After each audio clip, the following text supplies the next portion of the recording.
Hello बच्चों, कैसे हैं आप लोग। स्वागत है आप सभी का हमारे इस चैनल पे। और आज हम लोग बात करेंगे क्लास 11th वालों के लिए। क्लास 12th वालों की वीडियो लेक्चर कल अपलोड हो चुकी है। अगर आज टाइम मिलेगा तो आज बनाऊंगा, अगर नहीं मिलेगा तो कल फिर देखेंगे। तो जिन बच्चों ने नहीं देखा है वो जाकर देखें, और जिन लोगों ने देखा उनका बहुत बहुत धन्यवाद। ठीक है, आज हम लोग बात करेंगे 11th में जो प्रीवियस लेक्चर एंड हुआ था उसमें हम लोग बात कर रहे थे बोर्स एटॉमिक मॉडल। तो बोर्स एटॉमिक मॉडल के सारे पोस्टुलेट्स हम लोगों ने कवर कर लिए थे, उनके सारे क्या मतलब थे, क्या सिंबल थे, सबका मतलब जान लिया था। वहां पर हमने बात जो छोड़ी थी, एंड की थी, वो कैलकुलेशन पार्ट को लेकर के एंड किया था कि भाई कैलकुलेशन पार्ट हम लोग नेक्स्ट वीडियो लेक्चर में पढ़ेंगे। तो बोर्स ने क्या किया था, अपने पोस्टुलेट के साथ साथ कुछ ऐसे फॉर्मूले इजाद किए जिनके थ्रू हम क्या क्या निकाल सकते हैं। भाई हम निकाल सकते हैं रेडियस ऑफ ऑर्बिट, हम निकाल सकते हैं काइनेटिक एनर्जी, हम निकाल सकते हैं वेवलेंथ। तो ये सारे फॉर्मूले कैसे डिराइव हुए आज इस क्लास में यही हम लोग सीखेंगे। तो सबसे पहले हम लोग बात करेंगे रेडियस ऑफ ऑर्बिट की। ठीक, कई किताब मिलता है कि calculation of bourse radius of orbit, इसको आप याद रखिएगा। रेडियस ऑफ ऑर्बिट कहीं भी पढ़े पूछेगा, आप इसी फॉर्मूले से रेडियस ऑफ ऑर्बिट कैलकुलेट करेंगे। ठीक है, आप याद रखिए ये जो चल रहा है टर्म, ये उसी हेडिंग के अंदर है जहां आप लोग पढ़ रहे थे बोर्स एटॉमिक मॉडल, उसी में आपको लिखना है। बस दिक्कत क्या है, ये कैलकुलेटिव पार्ट, इसमें पूरा हम कैलकुलेशन टर्म पढ़ेंगे। ठीक है, तो हमने जब थ्योरी पार्ट पढ़ रहे थे, जब हम थ्योरी पार्ट कवर कर रहे थे, तो वहां हमें कुछ फॉर्मूले मिले थे। वो फॉर्मूला वहां साइड में लिख ले रहा हूं। इससे अपने को फॉर्मूला मिला था, पहला फॉर्मूला मिला था अपने को सेंट्रीफ्यूगल फोर्स। ठीक है ना, इलेक्ट्रॉन रिवॉल्व कर रहा है तो किस फोर्स के थ्रू रिवॉल्व कर रहा है, तो सेंट्रीफ्यूगल फोर्स के थ्रू। तो वहां से फॉर्मूला मिला था अपने को mv²/r। ठीक, एक फॉर्मूला ये अपने को मिला था। दूसरा फॉर्मूला मिला था कि भाई न्यूक्लियस के पास पॉजिटिव चार्ज और जो इलेक्ट्रॉन ऑर्बिट पे रिवॉल्व कर रहा है उसके ऊपर नेगेटिव चार्ज, तो वहां पे कौन सा फोर्स काम कर रहा था, इलेक्ट्रोस्टैटिक फोर्स। तो अगर मैं न्यूक्लियस के अंदर देखूं तो न्यूक्लियस के ऊपर न्यूक्लियर चार्ज कितना होता है, Ze, और ऑर्बिट के पास इलेक्ट्रॉन था। इन दोनों के बीच में जो फोर्स लग रहा है कौन सा, भाई इलेक्ट्रोस्टैटिक फोर्स काम कर रहा था। तो दैट इज 1/4πε0 और आ जाएगा, ये आपका आ गया था Ze²/r²। ठीक, इन सब चीजों के बारे में आपको प्रीवियस वीडियो में अच्छे समझाया गया था। दूसरा फॉर्मूला ये आया था।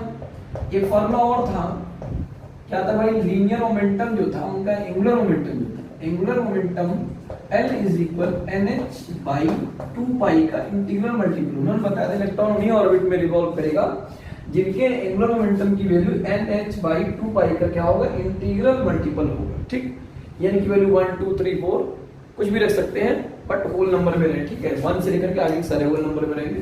डेसिमल वाले पार्ट या फ्रैक्शनल वैल्यू यहाँ पे काम नहीं करेंगे। अच्छा, एंगुलर मोमेंटम हम लोग फॉर्मूला जानते हैं क्या, mass into velocity into radius, mvr। ये फॉर्मूला ये यूज करेंगे। आइए इन सारे फॉर्मूलों का यूज करते हुए सबसे पहले करते हैं क्या, सबसे पहले करेंगे calculation of radius of orbit. Orbit के रेडियस को कैसे कैलकुलेट करते हैं उसके फॉर्मूले का डेरिवेशन देखेंगे। ठीक है, तो आप देखो उन्होंने बताया था क्या कि जो इलेक्ट्रॉन रिवॉल्व कर रहा है उस इलेक्ट्रॉन पे जो इलेक्ट्रोस्टैटिक फोर्स लगेगा वो उसके सेंट्रीफ्यूगल फोर्स के बराबर हो जाएगा। वो उसके सेंट्रीफ्यूगल फोर्स की क्या हो जाएगा, बराबर हो जाएगा। अगर इस लाइन के थ्रू इनके फॉर्मूले रखे जाए यहाँ पर, तो इसके यहाँ पर आ जाएगा क्या, 1/4πε0 Ze²/r²। और इसके यहाँ पर क्या आ जाएगा भाई, mv²/r आ जाएगा। ठीक है, अब होता है क्या, यहाँ से r से ये r क्या हो जाएगा, कैंसिल हो जाएगा। और कुछ कट रहा है नहीं, और कुछ नहीं कट रहा है। तो यहाँ क्या करते हैं, v² के टर्म में लिख देते हैं। तो v² क्या हो जाएगा, v² तो ये हम यहाँ नीचे चला जाएगा, तो यहाँ हो जाएगा Ze² अपॉन में क्या आ जाएगा भाई, 4πε0 m इंटू r। ये हम कहाँ चला गया, नीचे, m इंटू r आ गया। ये हो गया v² अपना ये टर्म। इसको इक्वेशन 1 बना देते हैं। ठीक है, इस इक्वेशन काम पेज में पड़ेगा, इसलिए इसको ध्यान से बना लीजिएगा, इक्वेशन 1। अब क्या करते हैं, अपने को v को गायब करना है। क्या करना है, v को गायब करना है। लिखते भाई एज वी नो दैट, हम जानते हैं कि, क्या जानते हैं भाई, हम जानते हैं क्या, एंगुलर मोमेंटम L = nh/2π। और इन भाई साहब का फॉर्मूला क्या होता है भाई, mass into velocity into radius = nh/2π। ये आ जाएगा। चलिए अब क्या करते हैं, इसको v के टर्म में लिख लेते हैं। तो v बराबर क्या हो जाएगा, NH बाई 2 पाई mr, ये हो जाएगा। अब क्या करते हैं, दोनों तरफ स्क्वायर कर देते हैं। दोनों तरफ स्क्वायर करेंगे तो ये हो जाएगा v square is equal n square h square by 2 का square 4 pi square m square और ये r स्क्वायर, ये आ जाएगा। अब क्या करते हैं, इसको पुट कर देते हैं, put in equation first, we get, ये जो इक्वेशन फर्स्ट यहाँ है उसमें क्या करते हैं, इसको पुट कर देते हैं। देखो क्या मिल जाएगा अपने को भाई, वी स्क्वायर यहाँ तो ये रख देंगे, n स्क्वायर h स्क्वायर, नीचे क्या आ जाएगा भाई 4 pi square m square r square is equal, क्या मिलेगा भाई इधर से Z E square 4 pi epsilon not m r, ये मिल जाएगा। चलिए कुछ कट रहे हैं तो काट लेते हैं भाई, 4 से ये 4 कैंसिल हो जाएगा, एक पाई से ये पाई कैंसिल हो जाएगा, एक m से ये m कैंसिल हो जाएगा और एक r से ये r क्या हो जाएगा, कैंसिल हो जाएगा। अपने को r के टर्म में लिखना है तो r को उधर भेजते, बाकी टर्म को इस साइड बुलाते। देखो क्या क्या बचता है, r को उधर चला गया, r हो गया इज इक्वल, अच्छा ये क्या है भाई n square h square upon में, यहाँ क्या बचा, यहाँ क्या बचा, यहाँ टोटल बचा एप्सिलॉन नॉट, ये इधर आ जाएगा तो क्या हो जाएगा एप्सिलॉन नॉट, अच्छा और यहाँ तो कुछ नहीं बचा हुआ है, ठीक है। अब क्या होगा, ये जेड ई स्क्वायर नीचे आएगा, तो जेड ई स्क्वायर जब नीचे, यहाँ क्या बचा हुआ है, एक पाई बचा हुआ है और क्या बचा हुआ है, एक m बचा हुआ है, एक पाई और एक m बचा हुआ है, ठीक है। ये हो जाएगा पाई जेड ई स्क्वायर m, क्या हो जाएगा पाई जेड ई स्क्वायर m हो जाएगा, r इज इक्वल ये आपके पास बन करके आएगा। अब क्या होगा भाई, हाइड्रोजन को लेकर के सबसे पहले रेडियस फर्स्ट ऑर्बिट के लिए कैलकुलेट की गई, तो r इज इक्वल आया, n को बाहर कर दिया गया और इस पूरे इतने वैल्यू को कैलकुलेट किया गया, तो रिजल्ट उनको मिला 0.0529 नैनोमीटर, ये रेडियस निकल के आया। हाइड्रोजन पे जब कैलकुलेट किया गया तो ये रेडियस निकल करके आया। यहाँ पर आप n की वैल्यू क्या रख सकते हो, 1 2 3 कुछ भी रख सकते हो, जिस ऑर्बिट का आपको निकालना वहां n की वैल्यू क्या करो, शिफ्ट कर दो। पहले में तो पहली वाली रख दो तो यही रिजल्ट मिल जाएगा, फर्स्ट ऑर्बिट का रेडियस। दूसरे के निकालना n की वैल्यू यहाँ पर 2 का स्क्वायर हो जाएगा 4 मल्टीप्लाई कर दो, सेकंड का मिल जाएगा। इस तरह आप सारे ऑर्बिट का रेडियस कैलकुलेट कर सकते हो। तो ये हो गया आपका फॉर्मूला, कैसे हम लोग ऑर्बिट का रेडियस कैलकुलेट करते हैं। नोट करिए इसको, फिर बात करेंगे कैसे हम लोग काइनेटिक एनर्जी निकालते हैं। चलिए नोट कर लिए, तो चलो भाई ये तो हो गया भाई क्या, calculation of radius of orbit. अब बात करेंगे कैलकुलेशन ऑफ एनर्जी, इसकी बात करेंगे कैलकुलेशन ऑफ एनर्जी। तो भाई इसमें से दो इक्वेशन को हम लोग क्या कर देते हैं, एक इसको और एक इसको नोट करके लिख लेते हैं भाई, क्योंकि इनकी अपने को जरूरत पड़ेगी। भाई इसको लिख लेते हैं यहाँ साइड में, क्या आया भाई, पहले एक तो इक्वेशन आया था v square is equal Z E square by 4 pi epsilon not m r, एक तो ये और दूसरा ये लिख लेते हैं r is equal n square h square epsilon not by pi Z E square n। इन दो की अभी अपने को जरूरत पड़ेगी, बाकी को क्या करते हैं हटा देते हैं, ठीक। अब बात करेंगे भाई calculation of energy, calculation of energy. तो ध्यान से देखिएगा, ऑर्बिट में इलेक्ट्रॉन क्या करता है, रिवॉल्व करता रहता है, और जब कोई लगातार रिवॉल्व करता रहता है, वेलोसिटी होती है, मोशन करता रहता है, तो वहां की जो एनर्जी होती है वो किस फॉर्म में लिखी जाती है, काइनेटिक एनर्जी के फॉर्म में। तो यहाँ एनर्जी टर्म में यूज करके हम लोग क्या यूज करेंगे, काइनेटिक एनर्जी यूज करेंगे। तो calculation of kinetic energy of electron, चलिए ये आपकी हेडिंग बन गई, ठीक है। अब देखो भाई, अपने को काइनेटिक एनर्जी या कैलकुलेट करना है, तो ध्यान देखना, इलेक्ट्रॉन तभी एनर्जी रेडिएट करता है, ध्यान से बात सुनिए, सुनना लिख ले रहा हूं, electron will radiate energy only when electron jump one orbit to another orbit। जब एक ऑर्बिट से इलेक्ट्रॉन दूसरे ऑर्बिट में जंप करता है तभी वो क्या रेडिएट करता है, एनर्जी रेडिएट करता है। ये बात आप ध्यान रखिएगा। Then the kinetic energy of electron, the kinetic energy of electron is -12 mv²। कितना होगा भाई? -12 mv²। अब आप सोच रहे होंगे माइनस क्यों लगाओ, क्योंकि काइनेटिक एनर्जी फॉलो होता है हाफ mv² होता है। ये माइनस बताता है negative means the value of electron in orbit with lower value of n। ये अपने को क्या बताता है? नेगेटिव साइन बताता है। भाई n की वैल्यू क्या होगी? कम होगी। n की वैल्यू क्या होगी? लेस होगी। इसलिए यहाँ पर हम लोग क्या लगाते हैं? माइनस लगाते हैं। ठीक है, तो याद रखिएगा भाई नेगेटिव साइन क्यों होता है कि जो ऑर्बिट में n की वैल्यू कंसीडर हो क्या है? लोअर है, इसलिए हम लोग माइनस साइन लगाते हैं और कोई इसका मतलब नहीं। ठीक भाई, काइनेटिक एनर्जी का यूज करेंगे यहाँ पर -12 mv²। चलो अब काइनेटिक एनर्जी आ गया अपना -12 mv², तो E इज इक्वल हो जाएगा -12 mv²। ठीक, अब क्या करते हैं? वहां से v² की वैल्यू यहां रख लेते हैं, तो यहां से हो जाएगा -1/2 m और v² की वैल्यू वहां से रखेंगे तो आएगा Ze²/4πε0 m × r।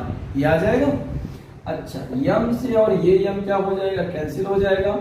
मल्टीप्लाई कर देंगे तो हो जाएगा -Ze²/4 2 8 πε0 r। ये बचेगा, ये आ गया क्या? E बराबर, इसके बराबर आ गया E बराबर भाई आ गया Ze² 8 πε0 r। अब क्या करें? R की वैल्यू ये उठाकर इसके पास रख देंगे।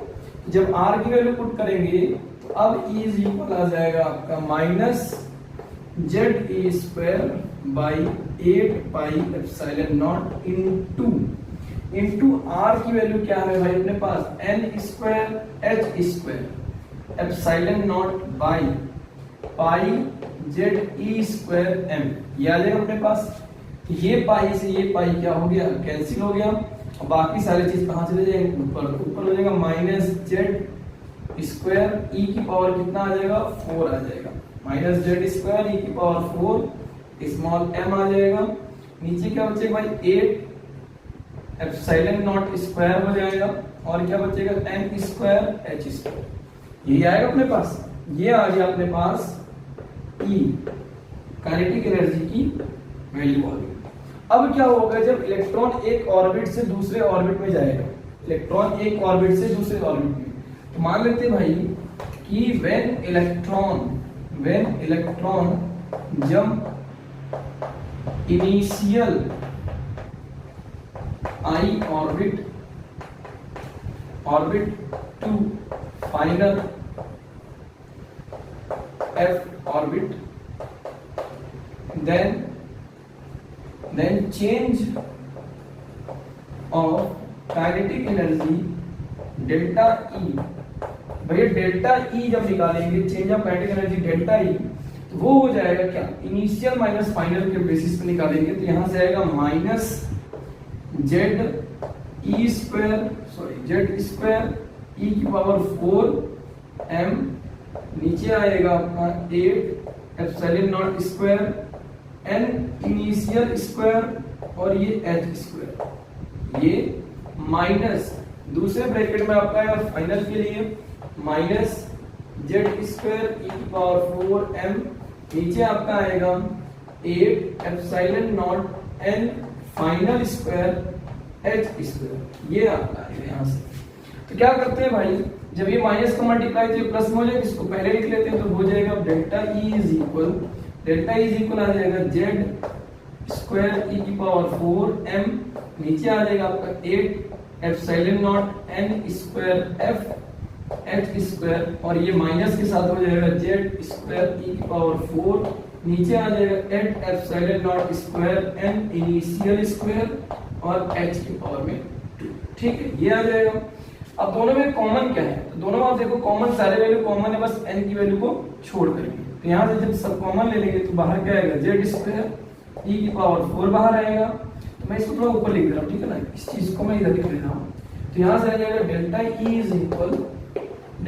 इज इक्वल आपने कॉमन क्या ले लिया, जेड स्क्वायर ई की पावर 4 कॉमन हो गया, यम कॉमन हो गया, नीचे क्या आएगा भाई 8 एप्सिलॉन नॉट कॉमन आ जाएगा, एच स्क्वायर कॉमन आ जाएगा, और अंदर क्या बचेगा, अंदर बचेगा 1/n square final, 1/n square final minus 1/n square initial. ये अपने को मिलेगा क्या, change of kinetic energy of electron, तब जब इलेक्ट्रॉन इनिशियल से फाइनल मतलब नीचे से ऊपर की तरफ जंप करके जाएगा। नोट कर लीजिए इसको। इसके बाद हम लोग बात करेंगे इसी इक्वेशन का रिलेट कराएंगे कैसे वेवलेंथ कैलकुलेट करते हैं, और इंपॉर्टेंट है, सारे कैलकुलेशन टर्म आज हम लोग कवर कर लेंगे। उसके बाद न्यूमेरिकल का टर्म जो बचेगा कोशिश करेंगे नेक्स्ट वीडियो में बात करें, ठीक, नोट करिए इसको। चलिए भाई अब बात करेंगे कि कैसे हम इस इक्वेशन का यूज कर सकते हैं वेवलेंथ को फाइंड करने के लिए, ठीक है।